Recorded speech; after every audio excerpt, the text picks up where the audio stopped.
I made a video yesterday. In the video, I actually put forth my hypothesis in the very first 2 minutes of this video.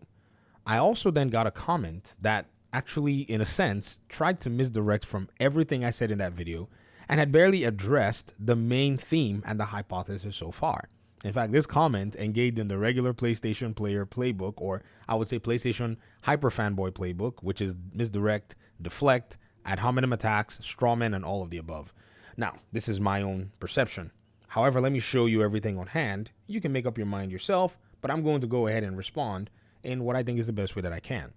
I'll play the first 2 minutes of my video, we'll look at it, and then we'll look at the comment to see if my hypothesis actually has any grounds or if the person's comment is valid against my argument. I have a hypothesis that I want to put forward today. I strongly believe that PlayStation, if it does not move its games to other platforms, is eventually going to have a significantly diminished output of first-party games. The reason I make this particular hypothesis is simply the fact that we're already seeing it, and the fact that PlayStation's approach secludes its games from, existing ecosystems, such as in some cases Xbox and in some cases Nintendo, who already have established player bases that would have gamers who are interested in their games but not wanting to buy their consoles, usually leads them to either sell to PlayStation players in one basket, and if PlayStation players do not buy the games enough, usually you see those games go to PC, of which they've established PC as a secondary market to mitigate this reality. But even with PlayStation and PC, the competition is still heavy, that what they're doing is they're making remasters of the game, basically a different skinned version of the game, and also trying to sell it in some cases to PlayStation, and in the case of like Horizon Zero Dawn, to PC as well. Everything that I've made in terms of the comments, in terms of the charts, can easily be verified from Shuhei Yoshida's interview that he had with Greg Miller, and even across the board. Everything I've said is what I know to be based on actual facts. And I'm sure everybody else also understands that this is also based on actual fact. In fact, we've argued the different intricacies of some of these things. More recently, Days Gone Remastered being announced. And Shuhei Yoshida also talking about how the remaster thing is predicated on PlayStation wanting to make more money.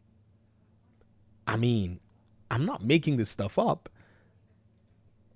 When this doesn't work, we've seen that they also go ahead and jump into reduction of workforce, which then they can developers and close studios. Now, am I making that up, or is there not a report that talked about Sony pressuring its studios to make big cuts amid increasing development costs, especially when we saw Insomniac and other PlayStation studios reducing their workforce, and then them coming out and saying, oh, well, these cuts are unprecedented. Did we not see them close 3, almost 4 studios last year in terms of PlayStation? Is anything I've said actually wrong or off so far? Let's keep listening. It is this particular action that they take that I think is going to eventually accumulate into them not being able to produce more video games. Obviously, they're cutting their staff. They cannot sell enough games that they will need to grow. So what else are they going to do? Cancel games or reduce the amount of games that they're going to develop by the effect of having lost developers and closed down studios. I don't know how 1 and 1 does not equal 2, and we're already seeing this. That's the crazy thing about this whole conversation, guys.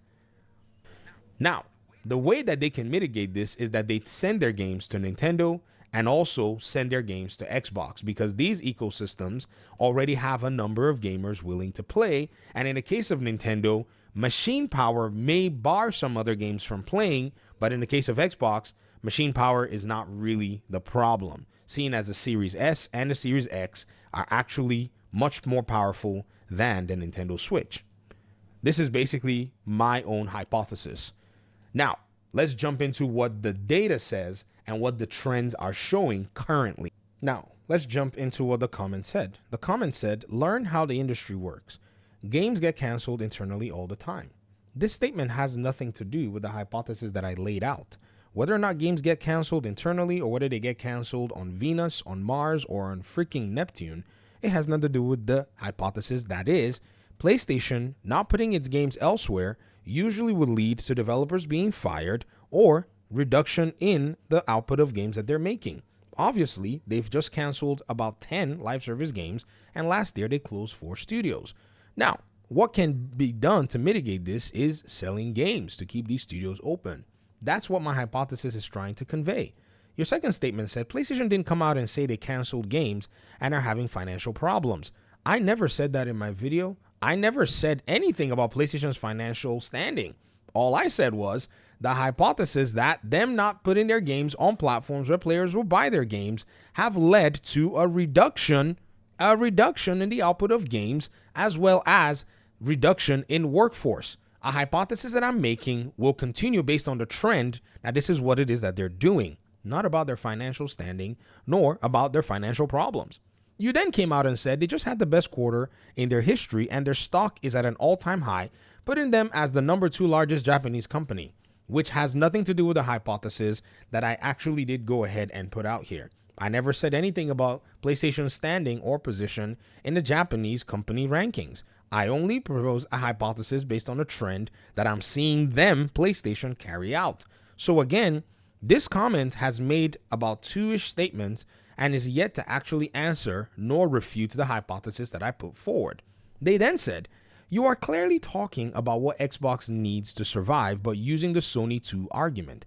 In this entire video, I am talking about what PlayStation is currently doing and hypothesizing that if they continue to do it, you're going to continue to see a specific pattern. And when they deviate from it, what you see is the opposing pattern, which is clear right here. Not only that, the execs are also pointing to it. It has nothing to do with Xbox. Then they said this, and this is where the mask falls off. You are clearly not a PC gamer first, but an Xbox turncoat. Now, whether or not I'm a squirrel, whether or not I'm a stone, has nothing to do with the hypothesis, other than the fact that you prefer ad hominems to actually answering or refuting the hypothesis at hand. I am not here to fight your console war. Rather, I'm here to propose a hypothesis based on what PlayStation is currently doing in their own gaming divisions with their own games and how they're serving and responding to the market. Are you going to refute the hypothesis rather than bring everything else that's a red herring into the conversation? I doubt it. Then you said you need PlayStation to follow Xbox and go full third party or your whole world falls apart because Xbox players only lost games but didn't gain them. Here's the problem with that particular notion. I made a video about 8 years ago where I made the claim that PlayStation would probably be better served if they looked into the PC market. This is from my other channel 6 years ago where I made the video titled why Marvel Spider-Man should be on PC. I made that video even after, I didn't know at the time, Insomniac themselves did not see it as a reality for their game to be on PC. Now, you saying all of this has and still can't help in any way refute my hypothesis, even though I'm over here showing you receipts even as far back as 6 years ago, which were using data to follow market trends. And those market trends have materialized today because I know that we have a Spider-Man game on PC, like I had hypothesized because of the data and the growth of the PC market. Not only do we have Marvel's Spider-Man on PC, we now have Spider-Man 2, its sequel, after having necessarily not sold as good as the first Spider-Man game, and also its arrival on PC cut shorter than the original Spider-Man games and even other titles that have gone to PC. But still, though, it doesn't have anything to do with the argument. I just thought I'd run that particular red herring with you. But if we go back and focus on my hypothesis, we're still not hearing you actually do anything to try to refute it. Then you said PlayStation games were always known to be day one on PC. That's not true. In fact, I have it here on record with Herman Holst, whom at the time that Horizon Zero Dawn was actually announced to be going to PC, he found it necessary to put a few minds at ease and said that releasing one first-party AAA title to PC doesn't necessarily mean that every game will now come to PC, a position that PlayStation changed 2 years later to then basically go ahead and start talking about that possibility. And then in 2024, they launched Helldivers 2 and Concord day one on PC. This was never always the case, but it still doesn't have anything to do with the hypothesis that I've actually did put out, just so that you know I'm still waiting for a response and I'm trying to stay on topic. And as you deviate, you're still trying to, maybe deflect, maybe do whatever. but it's not working out. Perhaps an attempt to actually refute the hypothesis would more than likely help. Then you responded and said Bungie was bought under the pretense of staying third party. This has nothing to do with the hypothesis. PlayStation is already a third-party developer. They're already publishing games day one on PC. They're already giving their licenses, or at least, let me put it very accurately, allowing their licenses to be acquired for the developers, or in the case of one particular game, the license holder, to go ahead and publish their games on Xbox. The 3 games in question are Death Stranding, Predator Hunting Grounds, and in the case of the license holder, MLB The Show. Has nothing to do with what we're talking about, but again, you brought up the Bungie thing. And here's the crazy thing about Bungie. They've gone ahead and they pretty much reduced the workforce in Bungie and moved some of the developers across the board. A reality that I pointed out in my hypothesis that they would do if there's no influx in terms of cash.